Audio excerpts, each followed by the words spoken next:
करंजाडेमध्ये वाऱ्यामुळे झाड कोसळून कारचे नुकसान, प्रशासनाच्या तत्परतेमुळे मोठी दुर्घटना टळली. बातमी रुपेश राजे, पनवेल तालुक्यातील करंजाडे सेक्टर 4, प्लॉट क्रमांक 29 येथे दिनांक 9 मे 2026 रोजी जोरदार वाऱ्यामुळे फुटपाथलगत असलेले एक मोठे झाड अचानक कोसळल्याची घटना घडली. या घटनेमध्ये एका कारचे नुकसान झाले असून सुदैवाने कोणतीही जीवितहानी झाली नाही. घटनेची माहिती मिळताच करंजाडेचे पोलीस पाटील कुणाल लोंढे यांनी तात्काळ घटनास्थळी धाव घेत परिस्थितीची पाहणी केली.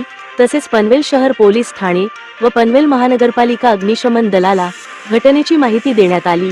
प्रशासनानेही तत्परता दाखवत घटनास्थळी पोहोचून रस्त्यामध्ये पडलेले झाड बाजूला करत वाहतूक सुरळीत केली. यावेळी करंजाडे सेक्टर 4 मधील नागरिकांनी पनवेल शहर पोलीस ठाणे, पनवेल महानगरपालिका अग्निशमन दल तसेच करंजाडेचे पोलीस पाटील कुणाल लोंढे यांच्या तात्काळ मदतकार्याबद्दल आभार व्यक्त केले.